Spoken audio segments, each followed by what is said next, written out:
One cool feature of the annual RootsTech conference is highlighting the newest technologies and innovations in the genealogy industry. One innovative project that I think is little known is the BYU Record Linking Lab and the various projects you and I can participate in to give back to the free FamilySearch platform. If you're an experienced genealogist who wants to serve others, check out the available volunteer opportunities and see if you can lend a hand.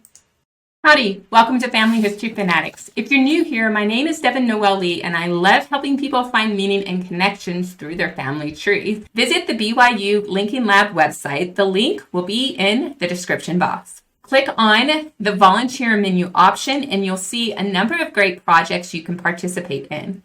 Remember, these may change by the time you visit the website. Perhaps you want to do a surname research. Click on the RLL Customized Record Hints. Using the on-screen prompts, key in a surname and a location. I'm going to key in Zemstein, and then I'm going to start typing Ontario.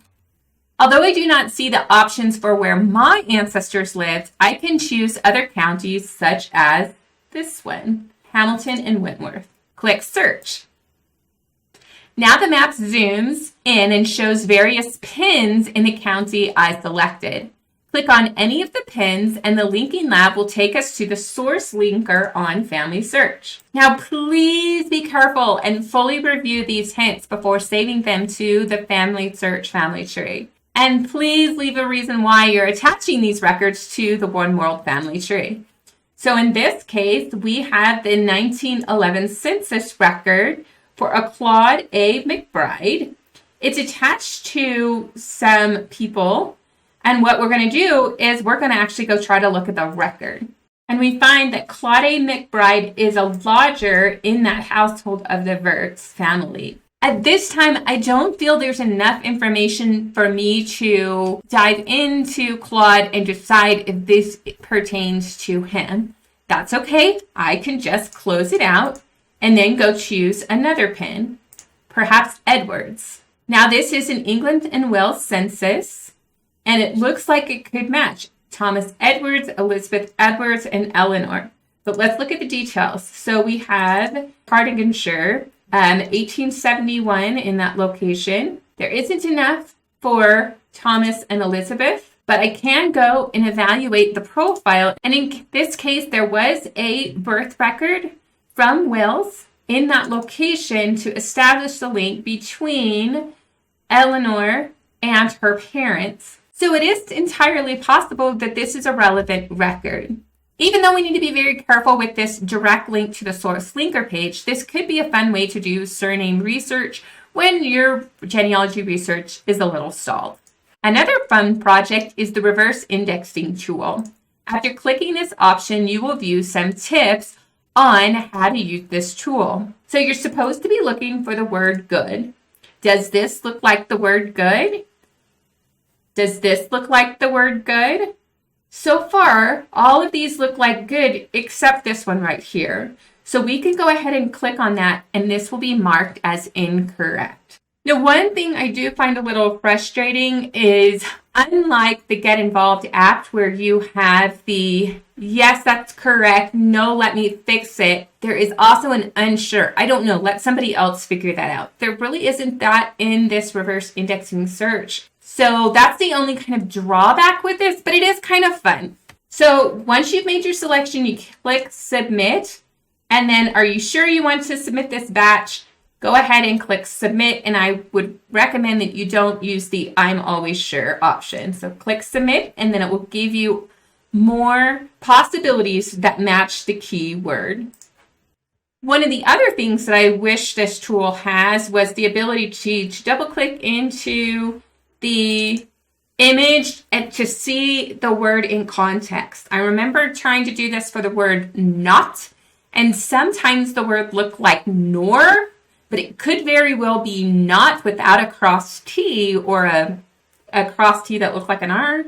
And without being able to zoom in to see the word in context, it was hard for me to make decisions. So this is a fun tool, so go ahead and give it a try. I'm really looking forward to more optical handwriting recognition tools coming in the near future. We can participate in teaching algorithms how to read handwriting. So even though I did share some things that make this tool a little bit frustrating, it still is pretty awesome. And if it's helping optical handwriting recognition, I'm all for it. Before we continue, if I've given you value during this video, please click the like button, share this video with others, and leave a comment. The last one I want to highlight is the Volunteer Opportunities document. After you click on this, you can see the projects the Record Linking Lab is working on and what they've finished doing. Now, in each of these projects, you will see links. You might see a training video, which I highly recommend you watch. You can see they will give you some insights on how to actually do the projects and some tips and tricks. See, we have it organized by state.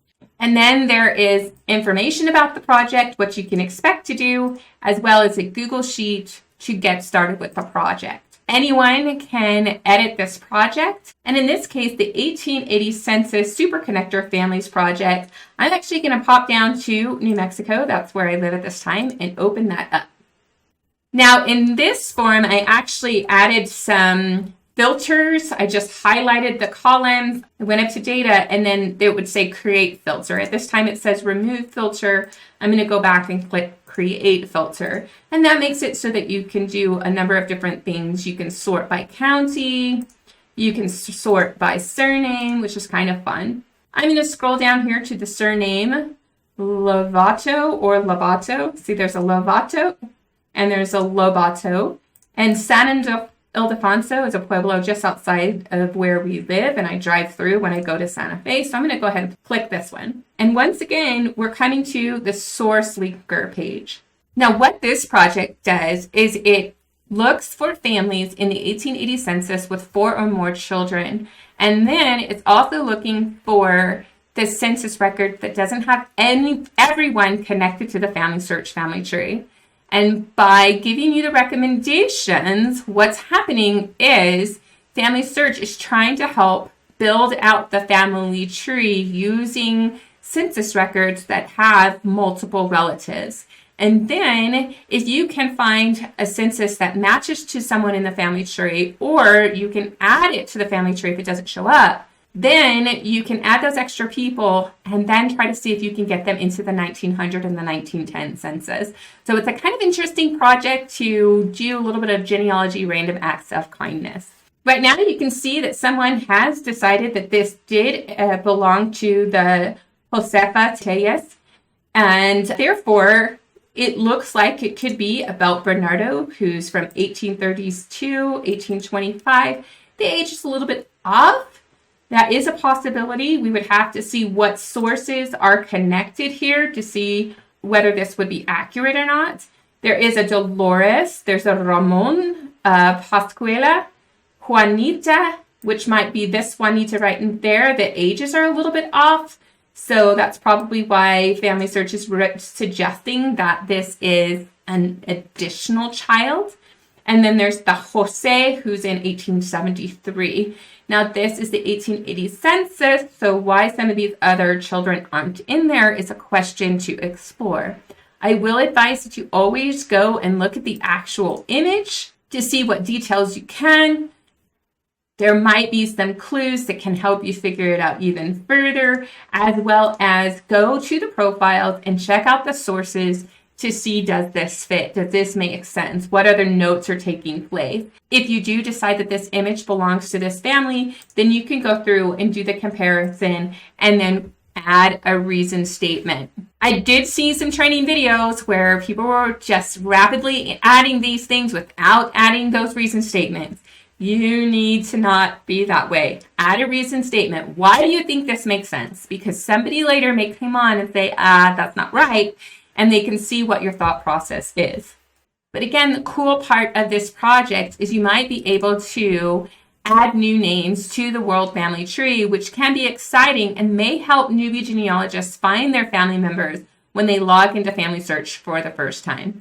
It is fun. It is worth checking out. I do think the Record Linking Lab is something that we should all try to support because it can further genealogy innovation from the academic level. And so go ahead and check it out. Like this video and leave a comment. Your feedback is important to keep Family History Fanatics on YouTube. Now, go check out these videos to help you become a better genealogist.